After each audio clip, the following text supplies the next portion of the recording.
काका के गुजर जाने के बाद से शांति काकी बहुत परेशान रहने लगी थी। जब काका थे तब वो कुछ सब्जियां बेचकर कमा कर गुजारा कर लिया करते थे, लेकिन उनके जाने के बाद से काकी के लिए जीवन मुश्किल हो गया था। हे भगवान, ये तो गली गली जाकर सब्जी बेच लिया करते थे, लेकिन मैं क्या करूं? मैं तो गली गली जाकर ठेले पर सब्जी भी नहीं बेच पाऊंगी। लेकिन अगर मैं काम नहीं करूंगी तो फिर कैसे जीऊंगी? रुपए कहाँ से आएंगे? अब या तो फिर मैं भी हिम्मत करके सब्जी ही बेच लेती हूँ। हे भगवान, मुझे हिम्मत दे।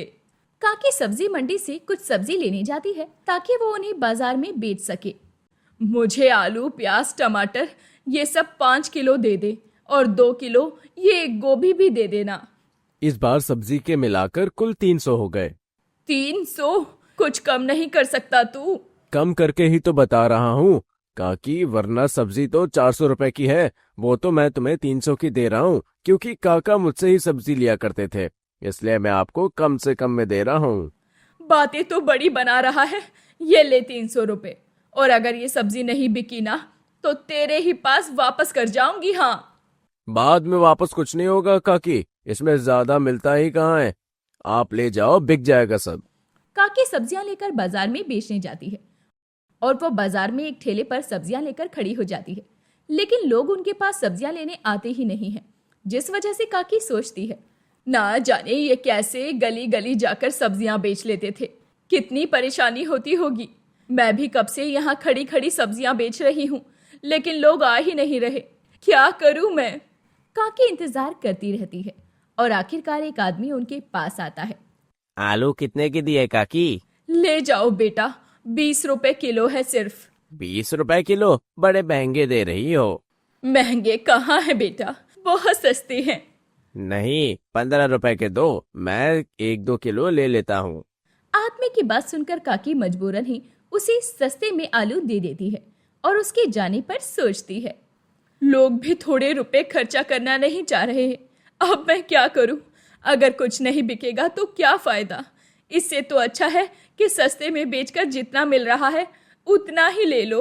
इसलिए अब काकी सभी को सस्ती सब्जियां बेचती रहती है और शाम तक काकी की सभी सब्जियां बिक जाती है, सिर्फ गोभी को छोड़कर। सब कुछ तो बिक गया, सिर्फ एक ये गोभी ही रह गई है। बेवजह ही मैं ये गोभी लेकर आई थी। अब रात में कौन ही सब्जी लेने आने वाला है, इसीलिए अब मैं घर जाती हूँ। काकी घर जाती है और घर पर हिसाब लगाकर देखती है, कुल मिलाकर 350 रुपए हुए हैं मेरे पास, और ये गोभी तो बिकी ही नहीं। सारा दिन बाजार में सब्जी बेचने के बाद भी मुझे कुछ खास मुनाफा नहीं हुआ है, सिर्फ ये 50 रुपए का ही मुनाफा है। ना जाने ये कैसे सब्जियां बेचकर घर चला रहे थे, मुझसे तो ये नहीं हो पाएगा। काकी बड़ी दुखी होती है, लेकिन अब उन्हें बहुत तेज भूख लग रही थी। सुबह से कुछ नहीं खाया है, बहुत भूख लगी है, तो पहले मैं कुछ खाने को बना लूं, लेकिन मैं क्या बनाऊं? काकी सोच रही होती है कि तभी उनकी नजर गोभी पर पड़ती है। एक काम करती हूँ, आज मैं गोभी के पकोड़े बना लेती हूँ और पकोड़े ही खाकर सो जाऊंगी। काकी गोभी के पकोड़े बनाती है और बड़े चाव से पकोड़े खाती है। पकोड़े तो बहुत अच्छे बनाए हैं मैंने, ऐसे पकोड़े तो दुकानों पर भी नहीं मिलते होंगे। हाँ, और फिर अचानक ही काकी को एक उपाय सूझता है, क्यों ना मैं ये पकोड़े बाजार में बनाकर बेचूं। एक बार मैं भी तो देखूं कि लोगों को मेरे बनाए पकोड़े कैसे लगते हैं।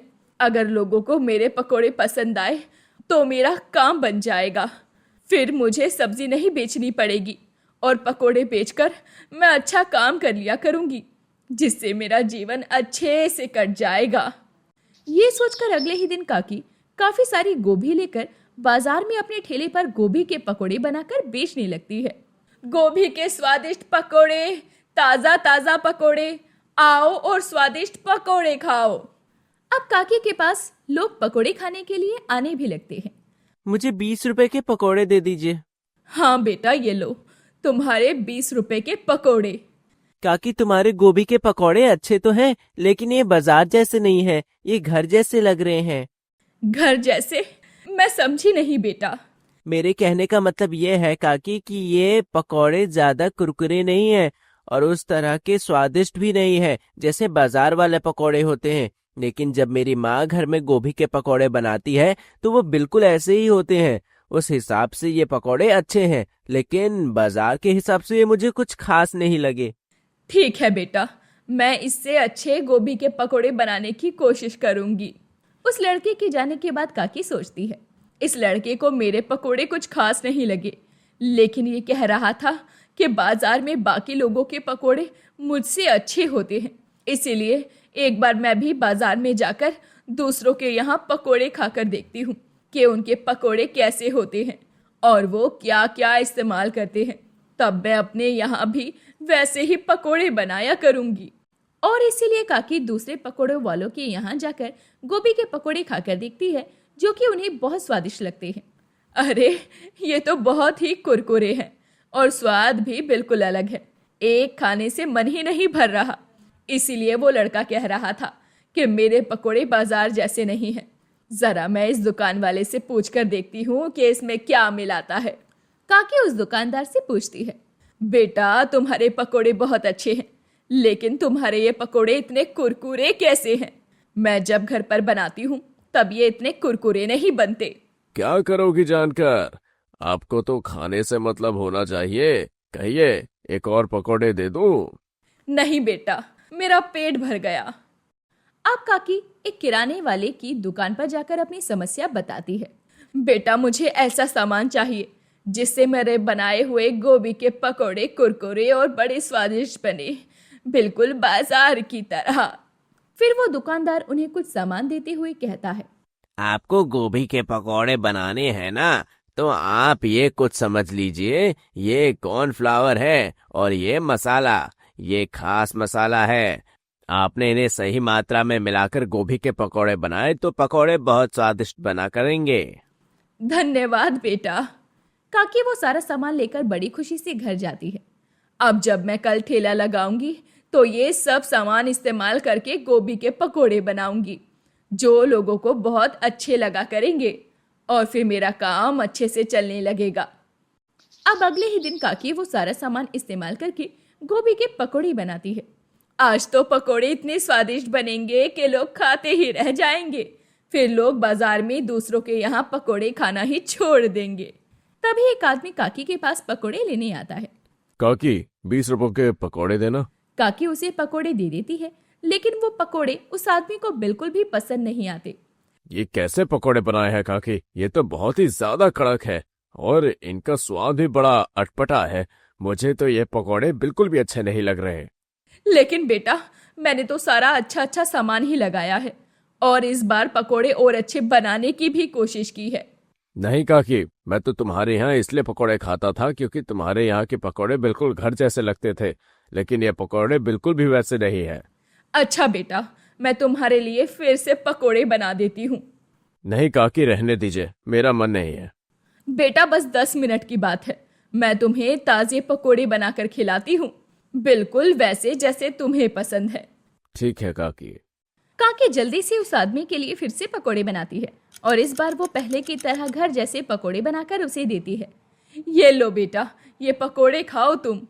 अब आदमी पकोड़े खाता है तो पकोड़े इस बार उसे बहुत पसंद आते हैं। अब खिलाए ना आपने पकौड़े, इन्हीं के तो मैं बात कर रहा था। यही पकौड़े खाने आता हूँ मैं आपके यहाँ। बेटा, मैं तो ऐसे ही पकोड़े बनाती थी, लेकिन बाजार में ऐसे पकोड़े किसी को कहाँ ही पसंद आते हैं। सबको वो कुरकुरे और मसालेदार पकोड़े ही पसंद आते हैं।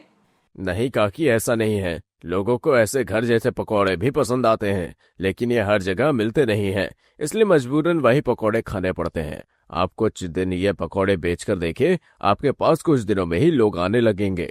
ठीक है बेटा, मैं तुम्हारी बात पर ध्यान दूंगी और बिल्कुल घर जैसे गोभी के पकोड़े बनाकर बेचा करूंगी। ठीक है। उस आदमी के जाने के बाद काकी अपने काम को लेकर फिर से एक बार सोचती है। मैं बाजार के दूसरे दुकानदारों की तरह पकोड़े नहीं बनाया करूंगी। जैसे पकोड़े मुझे आते हैं मैं वैसे ही बनाया करूंगी। आखिर मेरे गोभी के पकोड़े भी कम स्वादिष्ट थोड़ी ना होते हैं। मैं कुछ दिन यही पकोड़े बेचकर देखूंगी।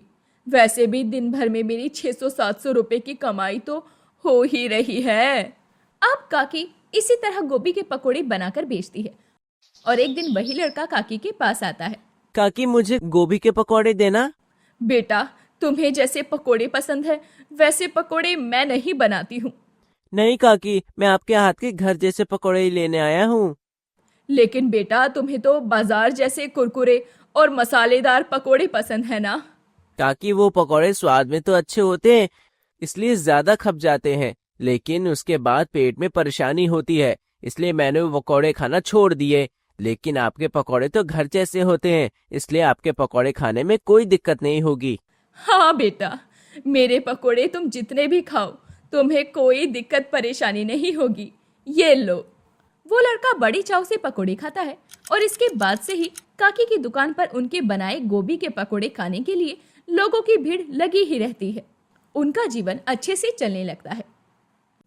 दोस्तों, आपको हमारी ये कहानी कैसी लगी हमें कमेंट करके जरूर बताएं और वीडियो पसंद आई हो तो वीडियो को लाइक करके अपने दोस्तों को शेयर करना ना भूलें।